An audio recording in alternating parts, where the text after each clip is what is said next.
And then I never forget that she said she made the comment.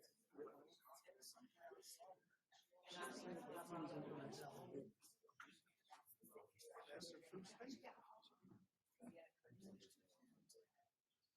Yeah, yeah.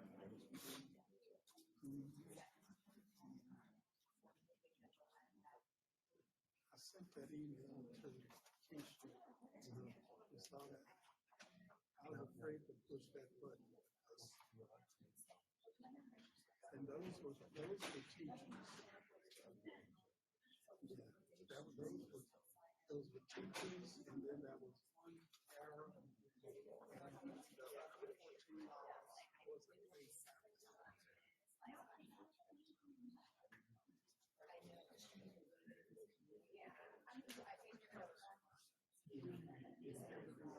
The thing is,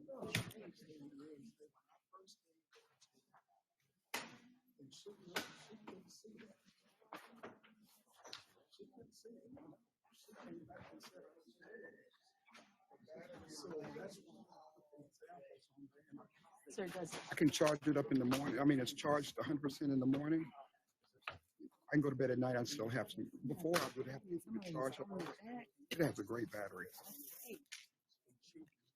I stole a pen and somebody stole it back. Anybody have an extra pen? There's one lit on the table back there. I bet. I bet it's mine. I gave one to Paul. Oh, Paul got it. You got an extra Did pen? Paul steal my pen? That's my pen. That is it. That's my pen. I stole it from Your name's not on it. I knew. I don't see your name on it. That is my pen. I stole it from Kay. Borrowed it. Because I like it. There's two. Sending her pin back. Thank Oh, you. she Thank took it. you. Okay. It is now 6:30 p.m. And I would like to call to order the August 19, 2019 study session of the Board of Trustees of the Aldine Independent School District. Let the minutes reflect that we have a quorum with the following members present: Rose Avalos, Paul, Steve, Kim, Joshua, Ms. Garcia. We have everybody. Everybody's here. Right.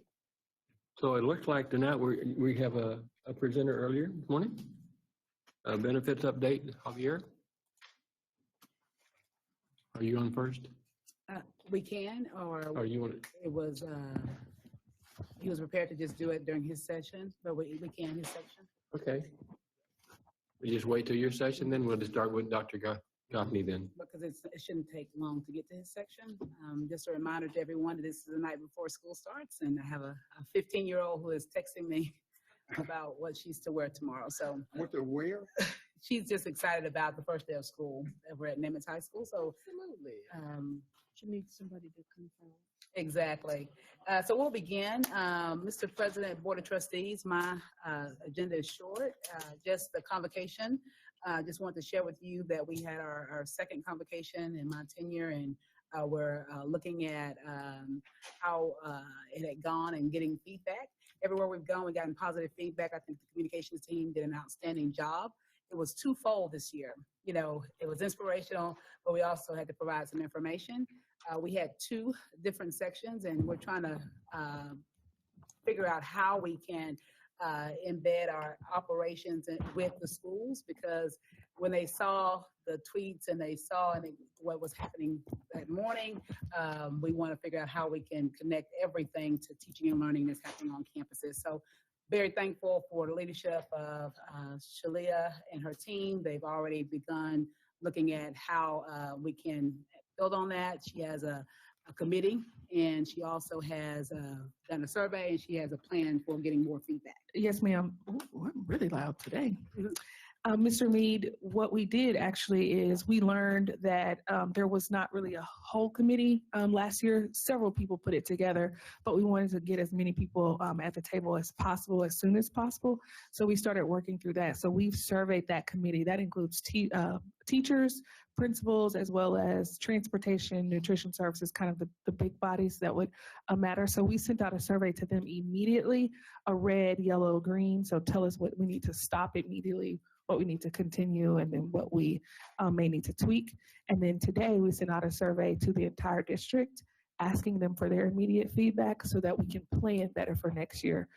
Dr. Goffney mentioned that people have already given feedback. I was actually at the mall, just looking like a regular person, and a gentleman walked up to me and said, "Hey, Miss Reed, I remember you from the convocation. Do you mind if I give you some feedback right now?" And I'm like, "Well, I'm eating," but it didn't matter to him. And so we had a conversation. What the number one, his number one thought was that he wanted to be with his entire school. So talking with Dr. Goffney, I don't know if you recall, we split. So teachers and instructional staff were at the front, and then at the first one, and then on the second one would be support and or operational staff. So admin staff, the folks that work in this building. And what this person was from Blanson, he really thought my whole school should be there so we can all celebrate together.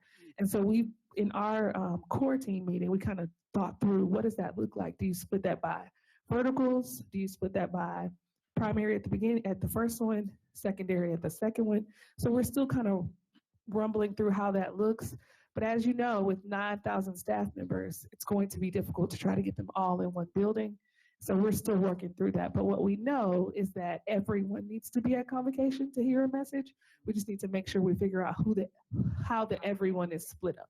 Yeah, you could tell the difference when you were seeing the cheering from one side to the other, and then you had the whole operation. Then you had just a little small portion of operation trying to cheer back. So yeah, That's together it made a big deal. They felt more like a team when they were cheering together. That's right. And you know, the other thing, even splitting it up. So if you remember when we celebrated Stevens and their success, the MacArthur group was yelling, and you couldn't decide. You were like, is that MacArthur? Is that Stevens? And so really there's some value also in the verticals being together. So there's some conversations we'll have to continue to have. And then we also just need to make sure we're being fiscally responsible and making sure, we're spending our resources the right way. So is that having them every other year? Is that having them outside, inside? Just thinking through all of those things so that as we plan for the second one, we're still doing what we need to do, and that's share the message, rally the troops, but do it in a way that everyone feels valued. Everyone I spoke to enjoyed it, and they liked the fact that everybody gets to come to convocation. Good. There isn't, I was just trying, as you were talking, I was just trying to think of the groups, because even child nutrition and transportation align with their schools, because they Right. do different routes. Transportation may be split because they may do several routes that have, maybe a elementary and then a middle or high school. But are there particular staff other than the people in this building and that are not linked to? Building. So in the BAM, you may have, some groups that support the whole entire district, and Those end up being very small. very small groups, but the larger groups, you're absolutely correct, really probably align with another campus in some way or fashion. And then we've also discussed along the lines of being fiscally responsible once we know, because everything is kind of siloed. And I think our CFO posed this one. Once we know what everyone is spending, because we're outsourcing and having to bring in several different things, whereas if we rented a building outside of Aldine that could house everyone at the same time and wouldn't have to outsource, just evaluating every opportunity. That's right.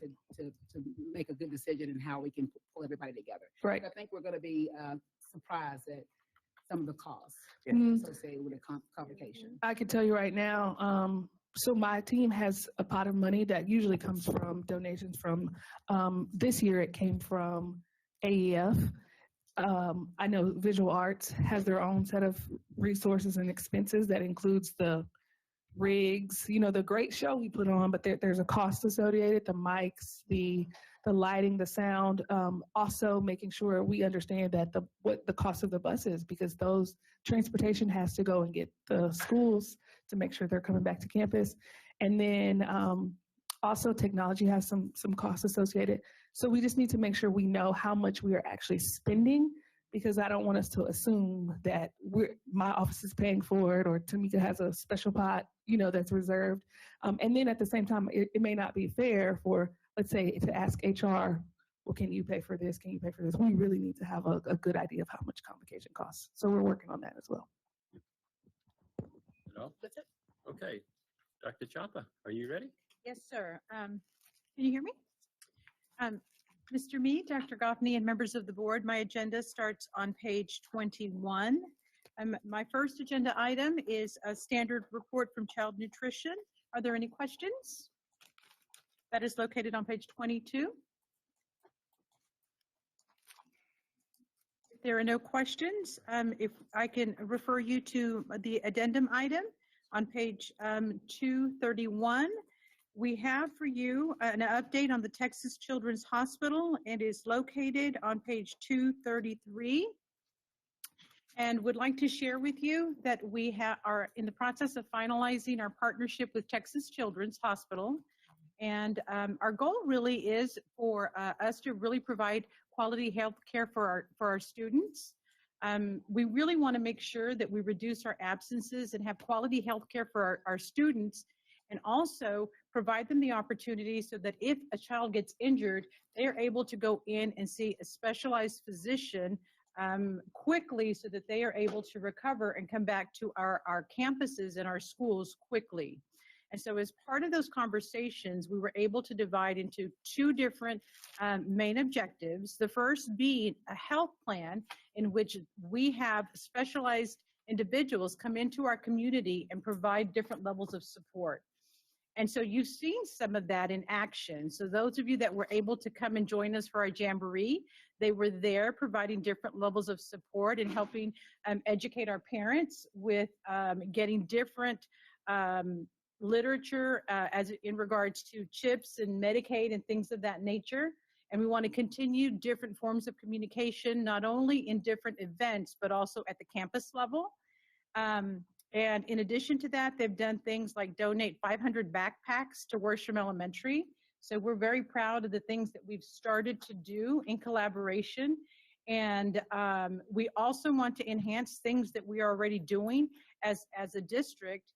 And part of that is having on-site medical physicians during varsity games, also supporting our middle school, different types of athletic events.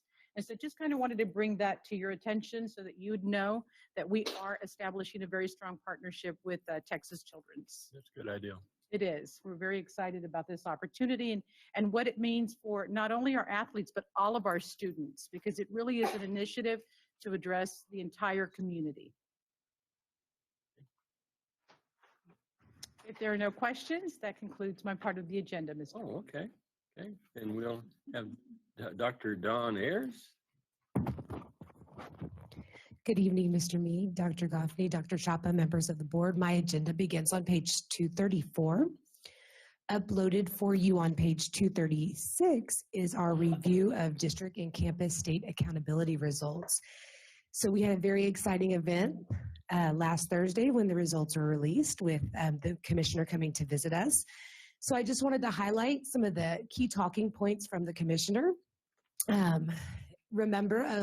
He stated as of the 20 largest school districts, and we are one of the 20 largest school districts in the state of Texas.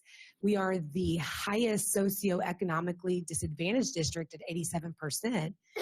But of the districts, the 20 top district, largest enrollment, we grew by 9 points in school progress, 7 points in student achievement, and then 7 points overall.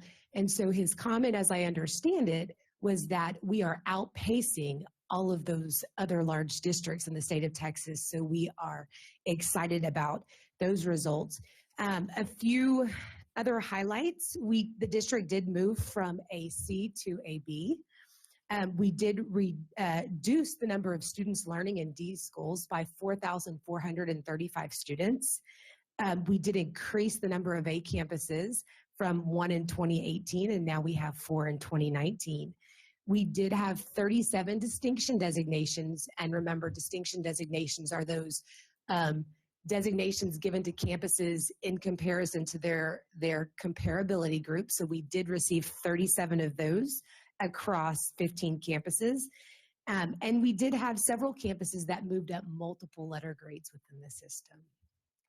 So you do have those results posted for you. Are there any questions about our district or state accountability results? Board, any questions? Go ahead, Dawn, I'm looking at 236. Yes, ma'am. What is that scale score up at the top, Aldine ISD, graduation rate? What does that mean? So Aldine's overall graduation rate is 85%. And the way that the accountability system works is they give you scale score points within the system for those different percentage rates. So for an 85%, if you actually look at their scaling chart, it is scaled down to a 55. So that scale score is used in conjunction with our CCMRs and our student achievement, our STAR score. So we use the 70, the 89, and the 55 to determine the overall domain 1 rating for a high school campus. And so if you're looking at the district at the very top, you'll see our scale score for student achievement, which would have been our STAR scores that approaches meets and masters would have been a 70. Our CCMRs, we were at 59%. But when you scale that out using TEA's scaling tool, it actually turns into an 89%. And then our graduation rate at 85% turns into a 55%. And then you have to multiply it out.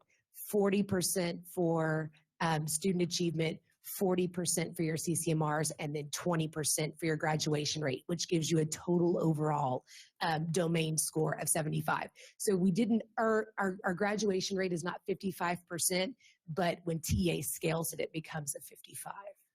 But at the 85%, that's an improvement over last year. What was it last year, the graduation rate?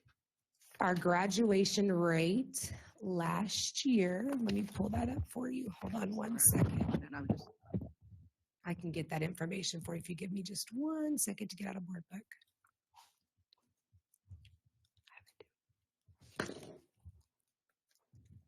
you don't need to do that. You can give it to me. Okay, I'll get it for you. Yes, I have it. As soon as I get out of board book, I'll send that Right. to you. Well, I'm glad you went Yes. through that because it's a different way, right, in which we've seen it before when a lot of the comparisons are by graduation, percentage of kids graduating. Correct. Yeah. They use our best 4, 5, or 6-year graduation rate to scale it out. Okay. Yes, ma'am. Thank you. Are we appealing any of the scores? So we have talked about filing an appeal for Lane with the state system and the new way they identify schools for improvement. You don't want to have a campus that is a D for multiple years. And Lane did receive a 63, but because of the specialized services provided to the students and the way that the accountability system is configured, it's not advantageous to Lane. So we will be filing an appeal for Lane.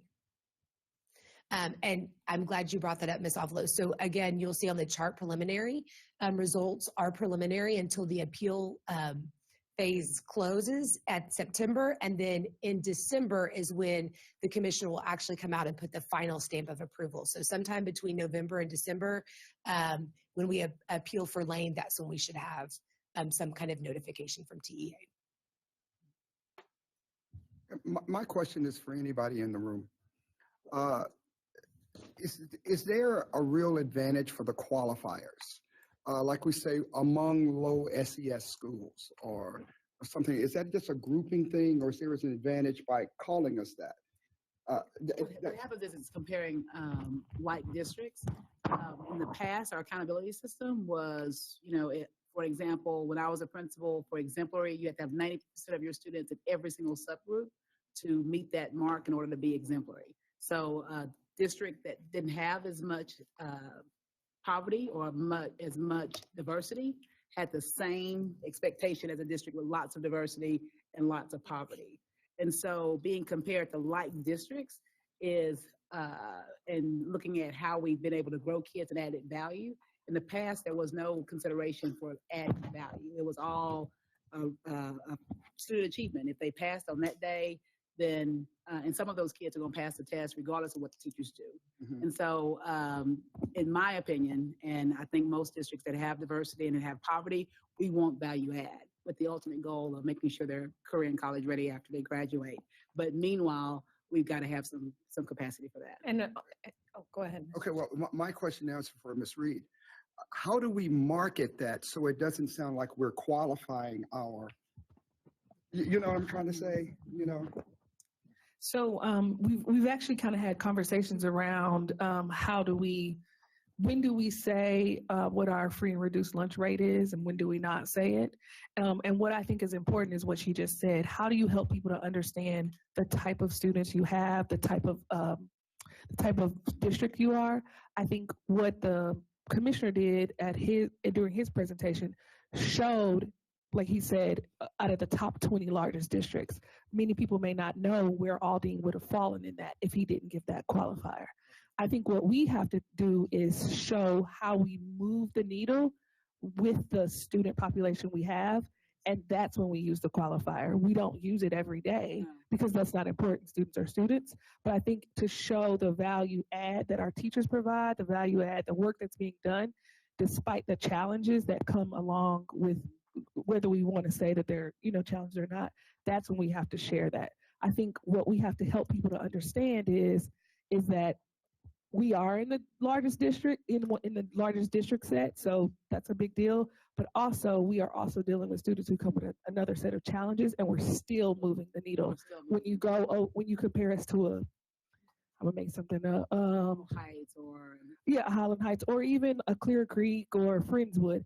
Well, they don't have the same set of challenges we have. They don't have the same number of students we have. So they're going to use different qualifiers as well. Well, this is the first system that I think addresses the equity issue and make sure that all truly does mean all and has some allowances for diversity, in my opinion, and growing kids. But I can't speak enough to what she just said.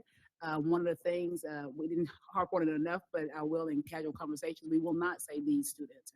We will not say those students. These are our students.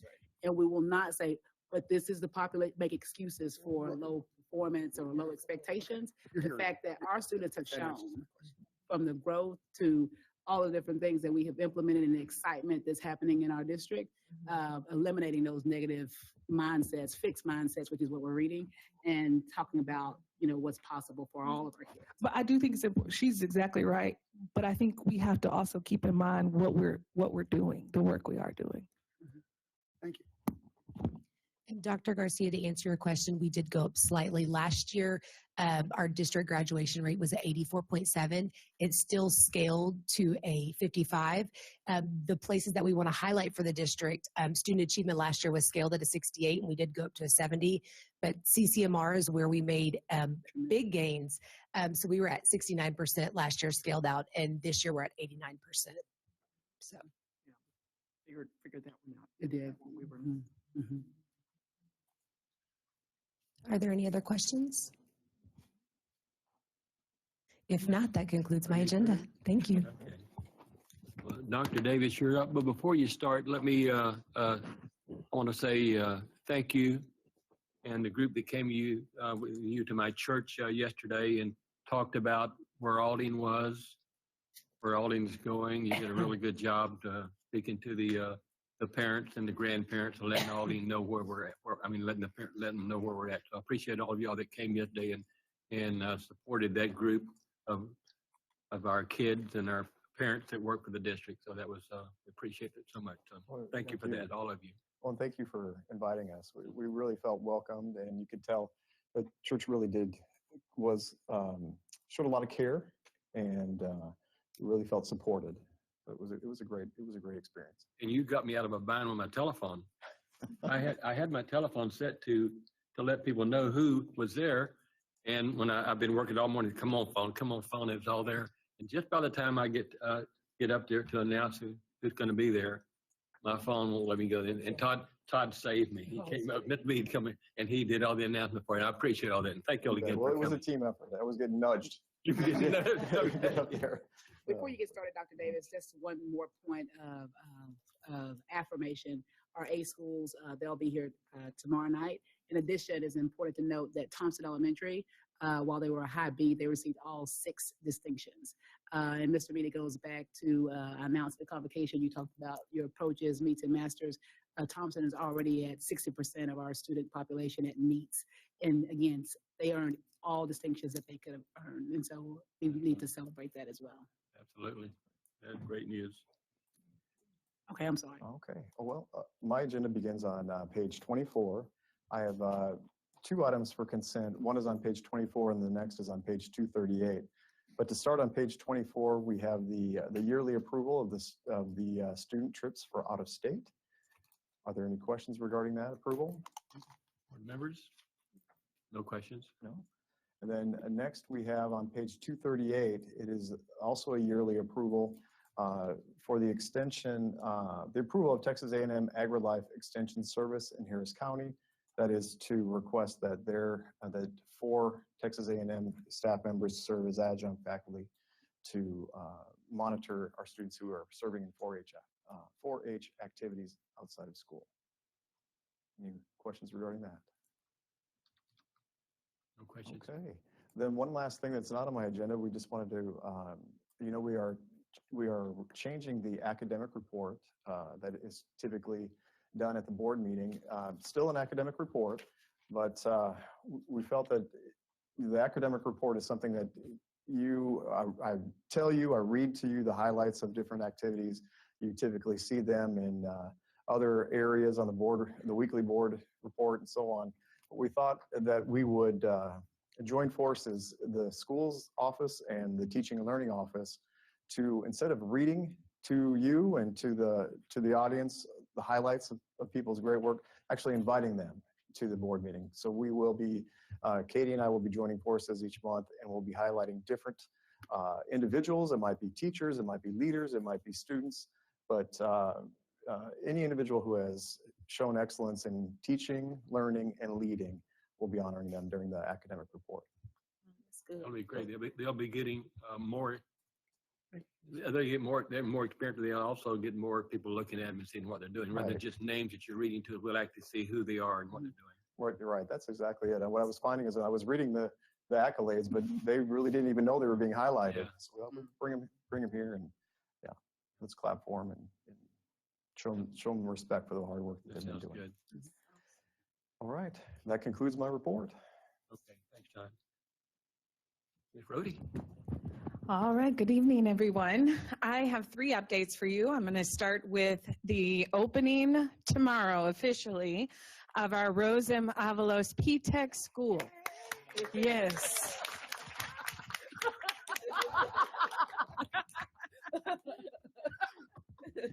So I have a couple of updates for you based from our last time that we met.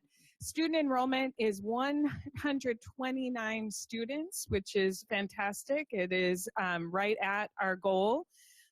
All faculty and staff moved into the building as of August 6th. So they have had the last 2 weeks to get everything together. I know they were moving some pallets and other things this past week, but it is all in. All positions are filled except for the campus monitor. They did have someone, but that person decided to resign, so they are looking to hire. You probably heard, some of you may have known that they hosted a summer bridge camp. 115 of those 129 students participated in that camp and workshops. It included community leadership by Baker Ripley, financial literacy and career explorations by Workforce Solutions, TSI test preparation led by their own teachers, social emotional learning workshops and team builders, again led by their teachers, daily keynote speakers, such as Mr. Cantu with the East Aldie Management Center and Rose Avalos from our own board. Industry workshops by Pathways, led by some of their industry partners, such as Intellibind, Benavides, and Serrano Law Firm, and Drillco. So that was a huge turnout for the summer workshop. We had the inaugural induction ceremony took place at the Lone Star North Harris building right next door on August 1st, and quite a large participation of students and families that were there to get excited about the opening of the school. There was a standing room only parent-student orientation on August 7th. Also, the campus received a $5,400 grant from the East Aldie Management District for that summer bridge program, so a lot of it was funded. And then very, very exciting, TEA has announced the designation as the early college high school, so it is official. And that was very exciting. Finally, you all received, many of you received an invitation for very early in the morning, tomorrow morning. If you are able to join us, we will be welcoming students as they come off the bus or come off of the, from their cars to the inaugural year at Avalos in the morning, okay? Any questions about our new school that's opening tomorrow? Kudos to Dr. Davis, Charlotte Davis, and our consultants for completing the TA application so it could be a TA designated ECHS. So good job. Thank you. So did they get everything that they needed? The furniture, the desks, are they may be waiting on some other things or? Yeah, as of right now, they have everything that they need to start off school, the books, technology, et cetera. Sounds good. All right. All right. I am moving along, so I wanted to update you on our dual language immersion campuses that are also opening tomorrow morning. Well, they're not opening, but you know, they're going to welcome in español, y inglés, students from at 5 of our primary campuses. We have 230 students who have confirmed enrollment in the 5 primary, the kindergarten classes at 5 of our schools. Just to let you know, our dual language teachers, they are all in. They completed 21 hours of PD in August alone. So all of the kinder dual language attended those. They included trainings on the new English language arts and Spanish language arts TEKS. The dual language teachers across the campuses are going to form their own professional learning community. So they've decided they want their own PLC and their own time. And all 5 principals have agreed to release them so that that group can meet and plan together consistently throughout the year, which is pretty exciting. They're beginning onboarding activities with the new group, and that will be the first grade teachers that are going to get the students next year, as well as the principals of those designated campuses, and that will start in October. An initial meeting is planned to discuss the program and training. And then finally, just this past week, the multilingual department held their first dual language program celebration with the families. It hosted approximately 200 parents and children at the Wanda Bamberg Professional Development Center. They began with a presentation comparing second language learning to gardening, and they're calling it Blooming Bilinguals. Then families met with the individual campus principals, assistant principals, and dual language teachers to learn more about parent commitment to this program. Because as you know, we want to make sure that they stay committed to this all the way through their years in Alding. Finally, they celebrated with a photo booth highlighting bilingualism. So it was very exciting. This group, and I forgot, I was going to write down what they call themselves, the Dual 5. What do they call themselves? Anyway, the 5 principals have a name for themselves. I will figure it out. They tweet it out all the time, but they themselves have bonded a lot, and they are all committed to this, which, you know, when the principal's committed, we will make sure that everyone is, and that we're communicating the purpose of this to our families. Any questions about our dual language kindergarten opening? Exciting. Yeah. It is exciting. All right. And finally, I would like to update you on our 2 ACE demonstration elementary schools, Goodman and Worsham. I would first like to recognize our counterpart here, Dr. Christina Gomez, who is leading this charge and has been participating in countless hours and sessions in team building and planning to ensure that the opening of these 2 campuses, or reopening, I guess, tomorrow is incredible. And so far it has been. The ACE staff, as you may know, they returned to school early. So they came 5 days early. They had 15 days of professional development before, actually as of today, it was their 15th day. They attended professional development on everything from how to do correct data-driven instruction to culture and school-wide social emotional learning. They participated in our, I'm going to get this right, but literacy intensive sites. So both campuses are part of our new literacy intensive. So they received specific training for that. And they also, one of my favorite, and I didn't get to go, but Dr. Gomez did, it was called Settle Your Glitter, which I just think is the best name ever for a training. And it really was focused on social emotional learning. So, you know, they got to shake, and when the glitter, falls down to the bottom, they're supposed to calm down the students. But it was really, they got kits. The teachers walked away with everything that they needed in order to do things like morning meetings, closing circles, and ensuring that our students had a great, it's all about that whole child experience, right? So that was exciting. Uniforms came in last week, so every family received 3 polo shirts and 3 khaki pants, and we'll have an opportunity if they want to order more, they may, but they did receive those last week at orientation. And then last Friday, Dr. Goffney was one of our last that got to pick her house. I don't know if you all are familiar with Ron Clark Academy, but he started what was called the house system. And if you know anything about, it's very similar to like Harry Potter, right? Where they do the sorting and you go into one of the houses. Our 4 houses at our 2 schools are, I'm going to say it in order of importance because it's trust first. That's me. Trust. No, I'm sorry. I have the mic.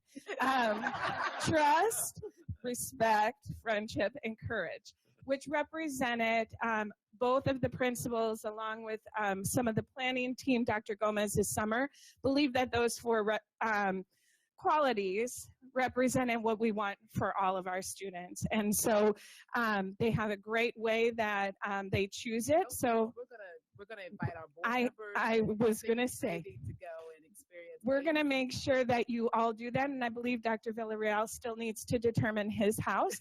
So that's okay. You don't have to choose the house. The house chooses. I'm sorry. Thank you for correcting me. Don't tell them anymore because I want them to experience it. All right. Well, we will get you an invitation so that we can, that house can choose you. But as you know, what this is about is showing what's possible in our district. And from what I have seen and what Dr. Gomez has shared with me, this isn't just something special is happening at both of these campuses, but also something special is happening between both of these campuses because they are a team. Goodman and Worsham have united. And whether it's through the house system, whether it's through all the professional development that they're getting, or just this unity of a purpose, right? I think that there has been a lot of excitement. So we're really looking forward to it, to opening it up tomorrow. Any Part questions? of it is we could have had them come and let the house choose them here. Yes. But I want them to feel it. Yes. And I can't put it into words, but it's going to be hard not to go by one of those campuses every time you pass by it. Yes. Because it's just contagious. The teachers are excited. The staff's excited. And the everyone is students involved, like are going to get excited because they're going to be, the house will choose them as well this week. So the line, I mean, Goodman had a line, the enrollment's up at Goodman Yes. significantly. And Yes. it was the pictures and everything, and from the description that the principals described, it was just crazy. Yeah, I think both had great turnout for the Meet the Teacher night. Yes, we're up at Goodman by quite a bit, actually, almost 60 students or so. We're slightly down at Worsham, but as you know, it depends on what happens tomorrow and who shows up. But actually, when I looked at it, Worsham's largest class last year was 5th grade, and they lost that class. So I think a lot of it was just due to natural attrition, but we'll be monitoring that. Any questions about Goodman and Worsham and our ACE demonstration schools? Questions? you. That concludes my presentation, and I'm sorry. So we, as you can see, there's a change in our schedule. So I'd like to first talk about how Dr. Charlotte Davis and I are going to be working on a different way to share discipline data and some of the other reports that traditionally have been part of the board session. As you know, we had a discipline scorecard that was shared monthly. What we're doing is going to be aligning some of these reports to our strategic plan as well as some of our initiatives. And so for the next board meeting, we're going to be sharing with you those new formats. And hopefully you'll see that it's a meaningful way to look at this data so that you can glean information about which direction we're going, where do we need to continue to work, okay? And then I want to talk, Dr. Davis will be talking about the MOU. And it's all about respect. Your house, I'm assuming. My house is respect. Good evening, President Mead, board members, Dr. Goffney, Dr. Chapa. I have one item on the agenda on page 32 for your consent. It's the approval of our agreement with Memorial Hermann Community Benefit Corporation, and this is for the operation of the Nimitz-based clinic, where they provide physicals, health screenings, immunizations, some non and chronic care for our students, and we would like to continue this partnership. Are there any questions? I want it done. And the one behind Dunn. Yes, sir. Any questions? Any questions for him? And that is all I have on my agendas. Thank you. Javier. Okay, good evening, President Mead, Dr. Goffney, Dr. Chapa, Board of Trustees. The HR agenda begins on page 248 because it is an addendum.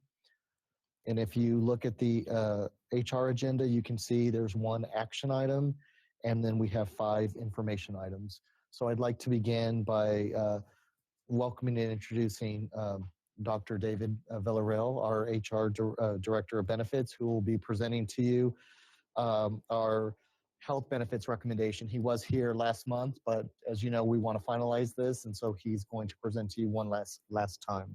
So we're going to turn it over to Dr. David Villarreal.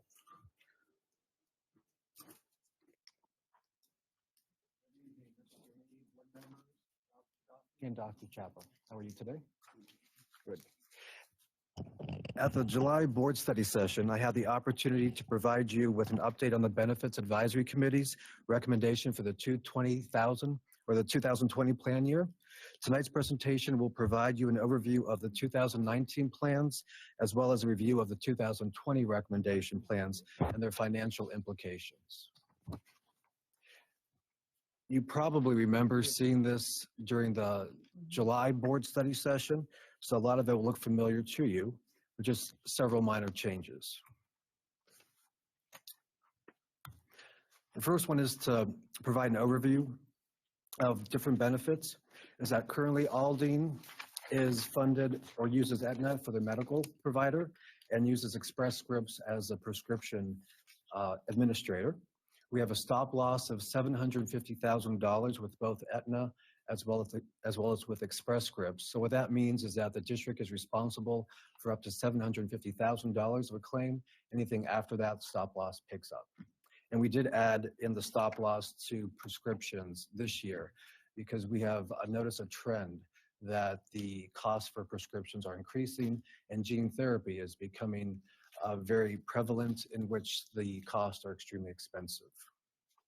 We currently have 2 plans offered, medical plans offered to employees. We have the Memorial Hermann ACO as well as the Open Access Plan. They're almost evenly split. We have a couple hundred more, 300 more in the Open Access Plan versus the Memorial Hermann ACO. We are projected to save approximately $1 million. We're joining the Texas Education Collective that we joined last year, I believe it was. And so that means that we could be getting up to $1 million, if not over, in rebates. Currently, the district contributes $330 $330 per employee per month. And currently, as of July enrollment, we have utilized about $24 million of expenses for medical as well as prescription. Our recommendations for 2020 regarding the medical plans is to reintroduce the Kelsey Care model. In 2018, we had Kelsey as one of our medical providers. Then last year, we discontinued Kelsey. So we're looking to add Kelsey back in. And one of the main reasons why is that Kelsey is cheaper in terms of the medical premiums, a lot cheaper than what they were initially. Kelsey was the most expensive plan that we had of our 3 plans in 2018. And now it's going to fall right in the middle between Memorial Hermann ACO and the Open Access Select Plan. And we'll show you the rates so you can see what the rates look like.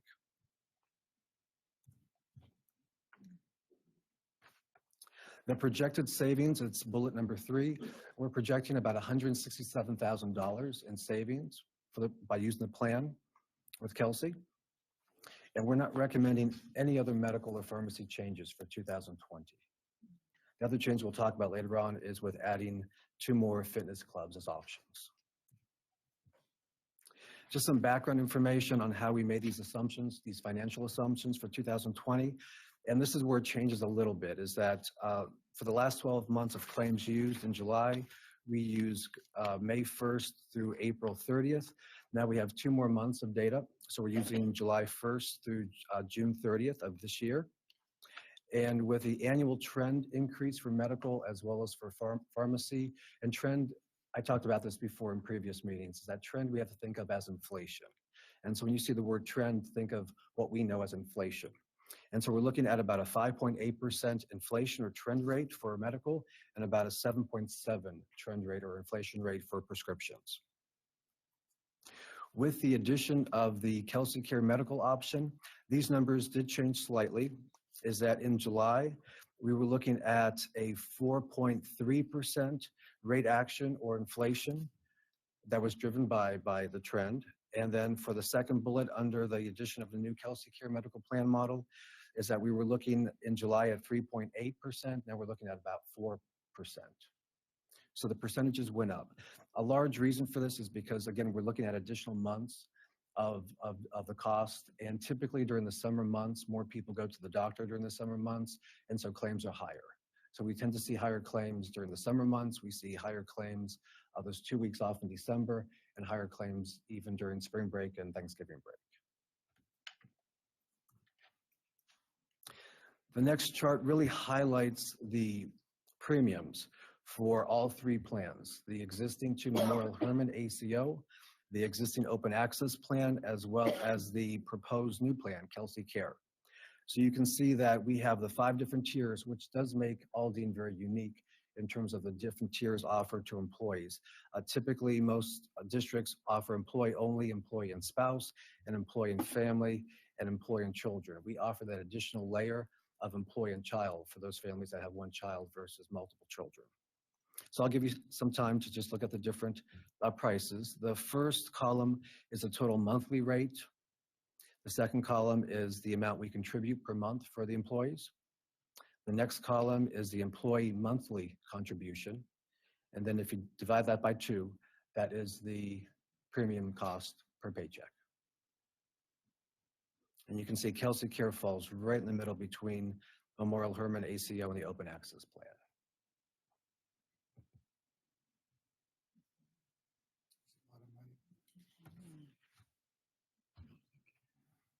Okay. And we can go back to this if you have any questions afterwards. The next is the dental plan recommendation, is that we're currently entering into year 5 of our 5-year contract with Cigna.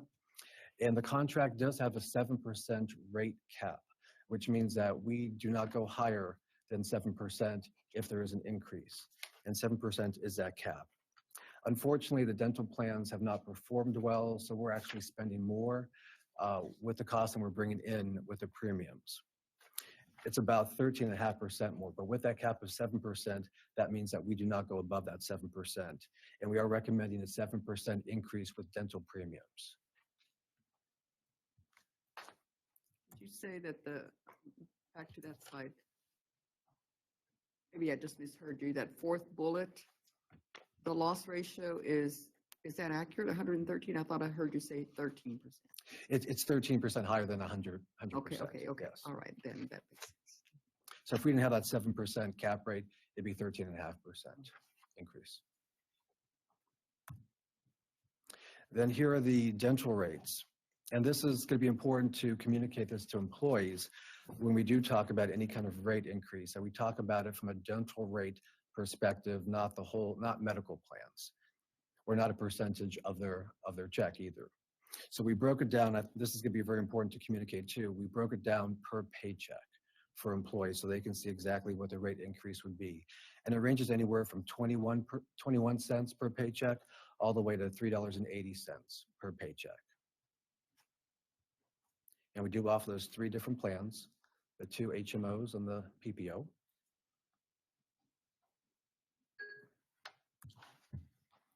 We did go to bid for health clubs, and we are recommending that we maintain our 4 health clubs, which would be 24-Hour Fitness, the YMCA, Fitness Connection, and Pure Fitness for Women. And we do recommend that we add LA Fitness and Gold's Gym to our existing 4 fitness clubs. And they divided themselves pretty much up into different layers. 24-Hour Fitness has the 2 layers offered for employee, and spouse. YMCA has the 4 salary tiers. And the Fitness Connection has 3 different tiers for employee, and spouse, and employee and 3 others. Pure Fitness for Women is for employees only. LA Fitness is the 2 tiers of employee and spouse. And Gold's Gym is for employees only. And those are the costs associated per paycheck. Do we have many people using that? Do we have many people using those programs? Yes, we do. The one that has the most people involved, or the ones that have the most people involved, would be 24-Hour Fitness and Fitness Connection.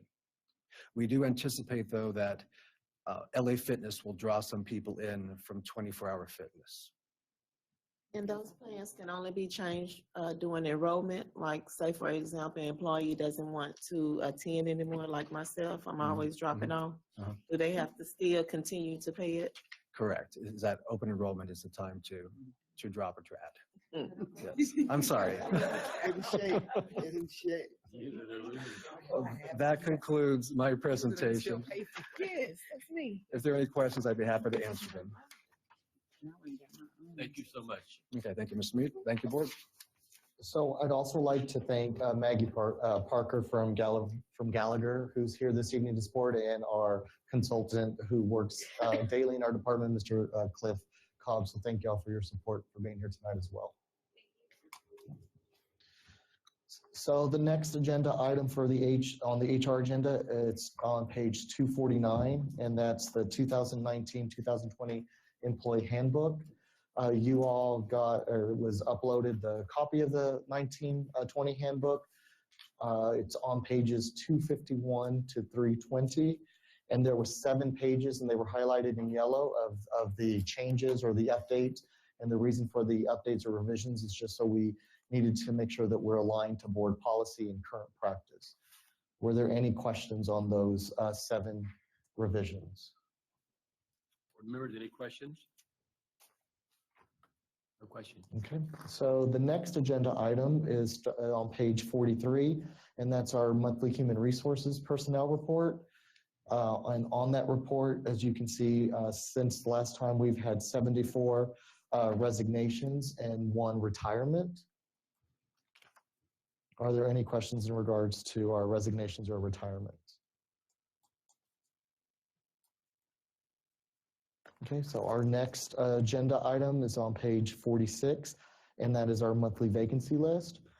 And the vacancy list start on page 48. As of August 7th, excuse me, we had 212 teacher vacancies and 127 paraprofessional vacancies.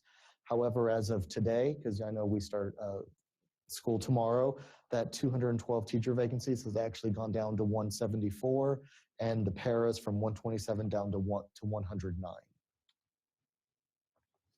Are there any questions in regards to the vacancy list? No questions. Okay, so then our next board item starts on page 61, and that's our monthly personnel assignments and recommendations.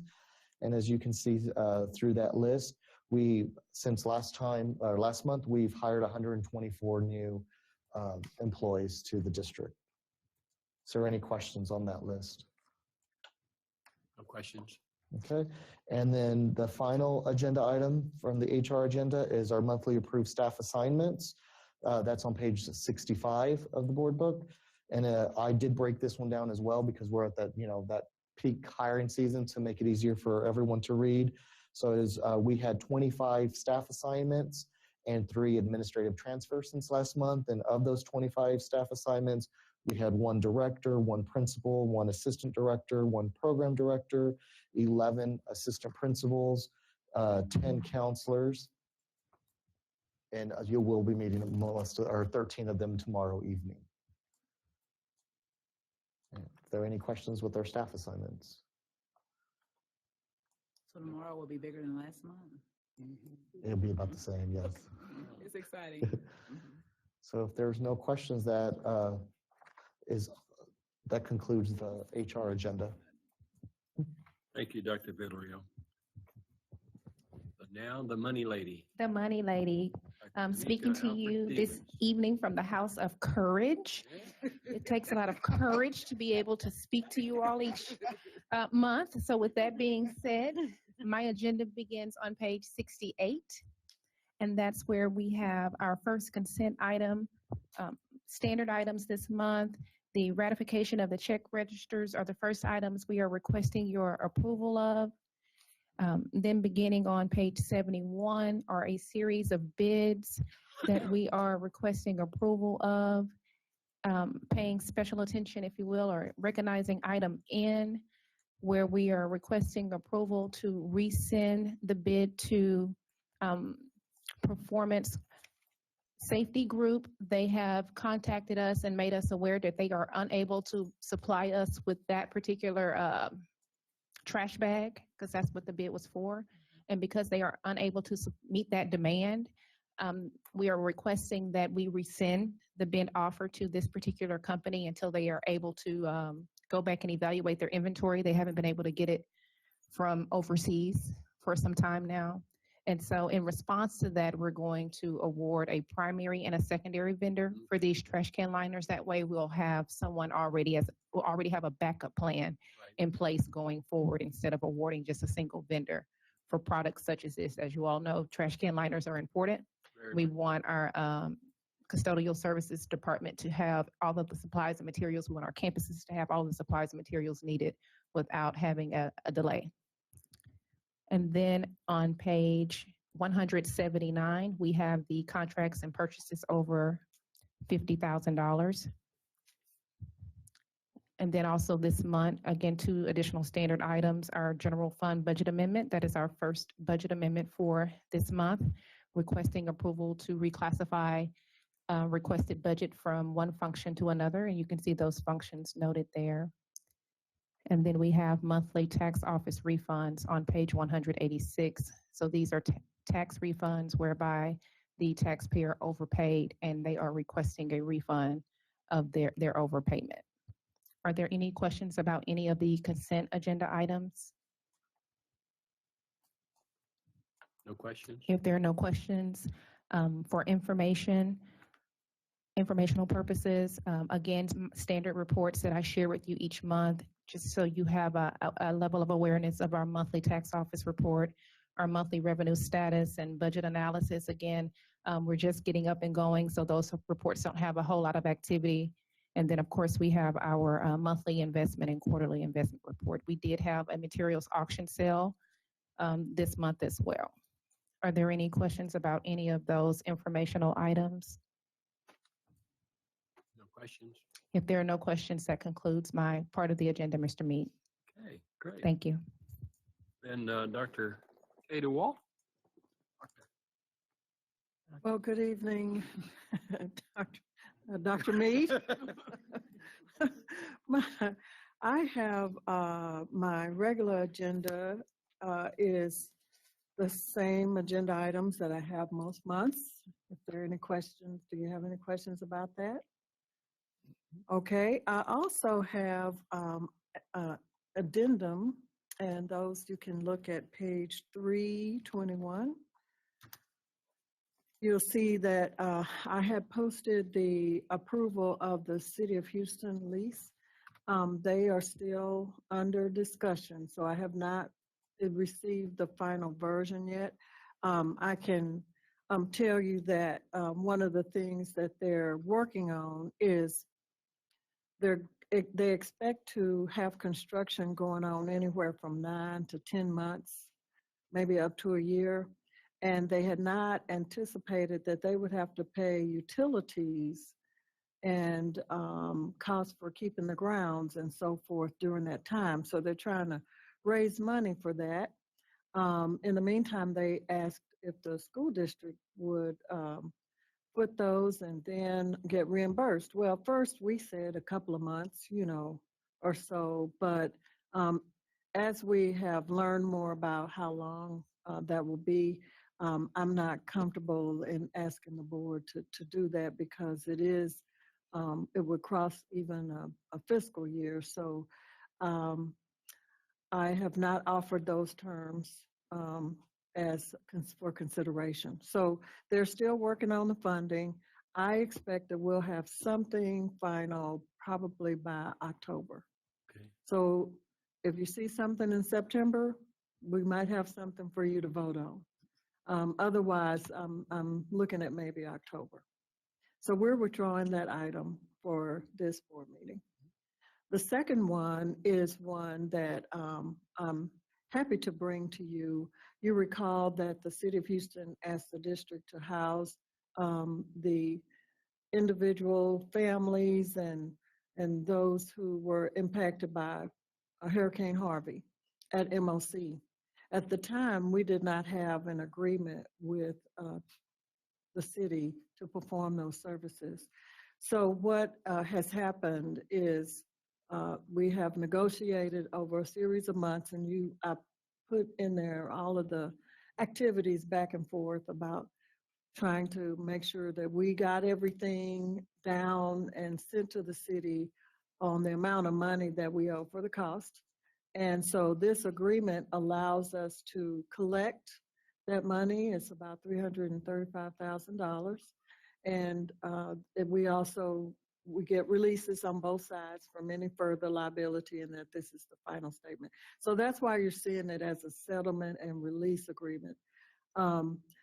Next month, you'll receive an agreement that will help us avoid having to go back and forth and do all this, where the school board and the city council will then have an agreement where we will be the shelter that they need whenever we have a situation, and we don't want that to happen, but we'll have it in place already, and we'll be able to act on it and not have to come back, behind and be 2 years later getting the payment. So this is a good thing, and we'll come back next time with the new agreement to cover us going forward. Any questions? Will the City of Houston agreement go before the city council before it'll come to us, or are we trying to do that simultaneously? How do we? The way the city council acts, they want the other jurisdiction to act on it first. So we'll probably get it first, and then it'll go to the city council. We're still working out the terms. It's similar to what we have today, just a little different. But for example, on this agreement, we're signing first, and then it'll go to city council for approval. Any other questions? All right, the next item is the committee reports, and that is on page 330. And this is just some cleanup items based on administrative regulations for the State Board of Education and also for the TEA. These are very few changes compared to what you're going to see come October, November, because update 14 and update 15 will implement the changes from this last legislative session. So in this one, it's a few updates here and there, but just to get your palate wet for what is coming in the future months. This is the first reading, so if you see anything, you can be sure to let the superintendent know, and we'll try to address those, but these are pretty simple. Any questions about the local policy revisions? No questions. No questions. So I have one update for you, an executive session, and that concludes my agenda. Okay, I'm gonna take back your doctoral, okay? Oh, I have a doctorate degree. I just don't go by that. So does Paul. We're both doctors. In my first job, they called me Anderson at the time, Dr. Anderson, and I was like, who's that? But Okay, thank you. Is it my turn, Mr. Mead? it is your turn, Celia. Thank you. I am coming to you from the House of Friendship. House of Friendship. House of Friendship. Christina Gomez and I think we're the lone two. It's a heart. See, you have an eagle or something. Yeah. It's really a dove. That's what I was thinking. Mr. Mead, my agenda item starts on page 221, and I will share that this month it's pretty short. For the first thing is calendars and events. It's on 224. I want to give you a little bit of an update. On the 26th and the 27th, we have Partners of Excellence and Business Advisory. We did a little advance work, and so we planned them out for the entire year. But we've decided we need to move this date to further in the school year. What we know is that many of our business partners, community partners, and even pastors are already doing many things the first weeks of school to support our schools. So we're going to move it back in October. And both of those meetings are a great opportunity for Dr. Goffney and the leadership team to engage with these partners, but it also will give her an opportunity to share the strategic plan with them so they know exactly what where we're going and how we're moving forward. So I'll keep you updated on a new date, but the 26th and 27th, you can cross those off. Also on page 226, I want to just give you an update on the media, the monthly media. I will not read the full list that's here, but I'll share that these last, I would guess, 3 weeks, we've been pretty busy fielding calls from media outlets, all positive, and many of them have interest in how we're handling things as a district. The census, I think we've talked about that before. The census, they've asked what we're going to do and how we will be impacted. And then most recently, as we're preparing for back to school. On Friday, we had 2 media outlets at our ACE school. So at Goodman, we had Channel 2, and then at Worsham, we had Channel 11. Both of those were preparing for back to school stories to run on Tuesday. At Channel 2, at Goodman, we got lucky, and they were able to create 2 stories out of 1 visit. So one of our community partners, Second Baptist and Community of Faith, combined together, and I think it's Loving Kids. And they were bringing back school supplies and donating them to the campus. And so the news outlet was able to use that information to develop a story about how this school and organization is partnering to prepare. That story did run on Friday at 4:00. They also were working on a story just about the ACE program in general, and was able to talk to a teacher, Dr. Goffney, as well as the principal, and able to get parents getting their uniforms for the program. So it was a great visit. And then over at Worsham, they did something very similar.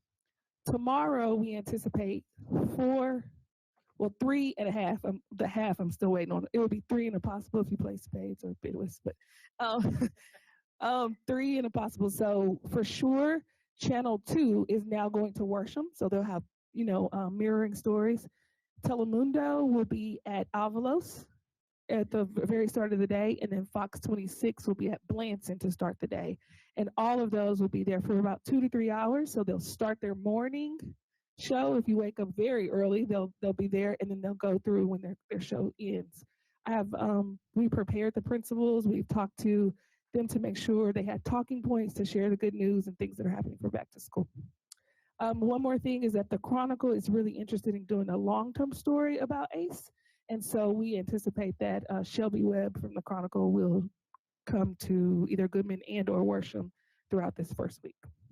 Any questions about tomorrow's back to school and media? As you know, if you were, many of you were there last, I think that was Thursday now, when we had the commissioner at Stevens.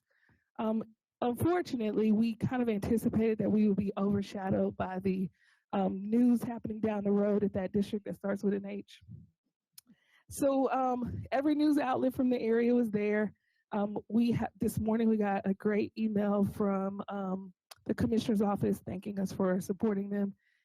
But we were looking for a way to make sure we got our good news out. We got on the front page of the newspaper. The lead of the story was about Stevens and its growth and Aldine and its growth.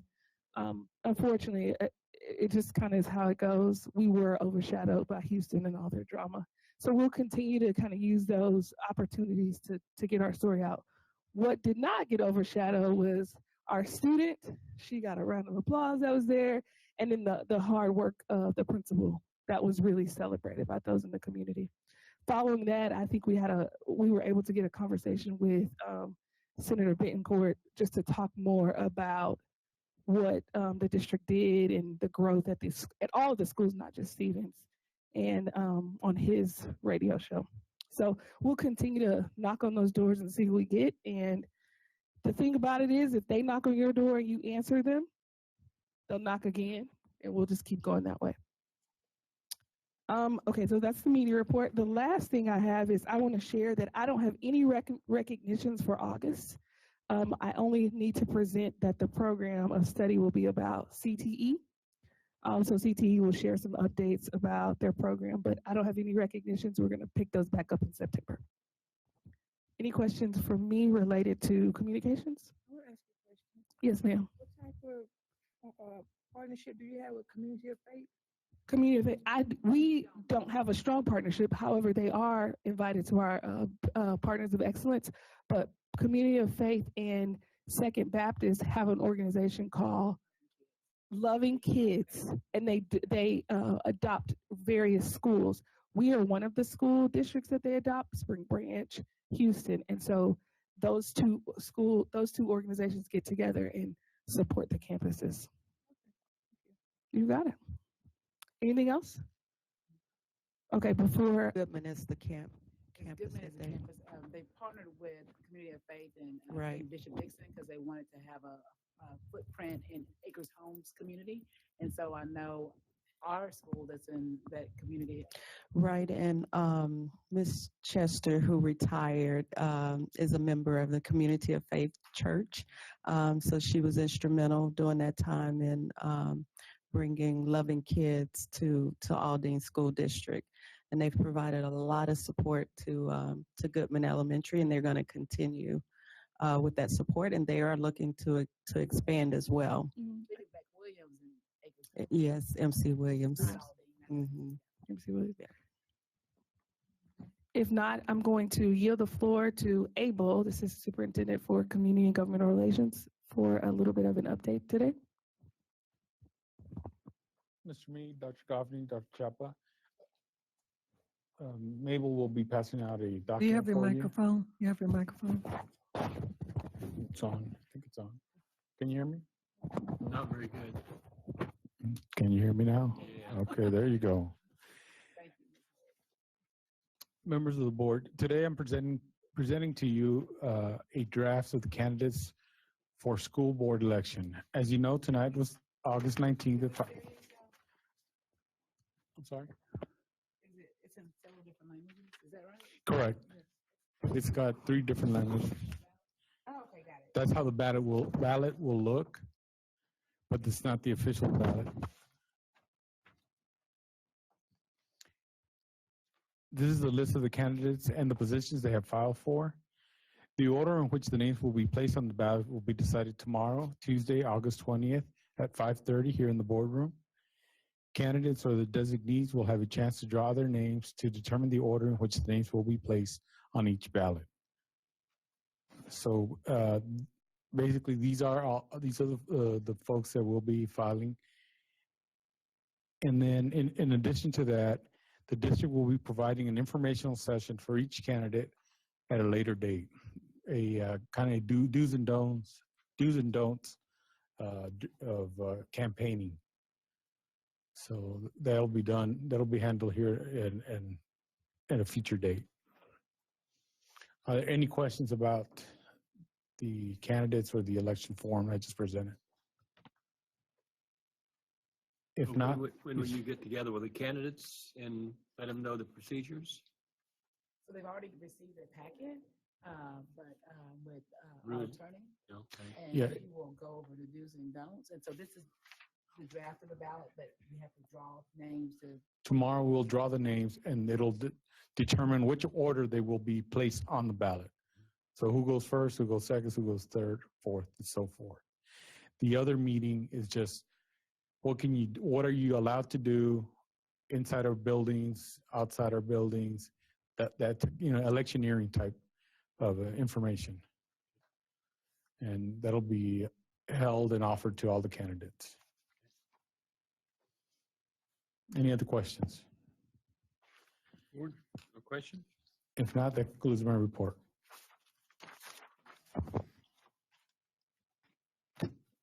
Okay, we will adjourn into executive session under section 551071, consultation with attorney, section 551074, personnel matters, section 551072, real estate, section 551076, security personnel or devices, and section 551082, student disciplinary matters. If any, and under the Open Meetings Act, it is now 7:45 p.m. I will see y'all in the 111 square miles somewhere tomorrow. Out there. School assistant, if you guys could please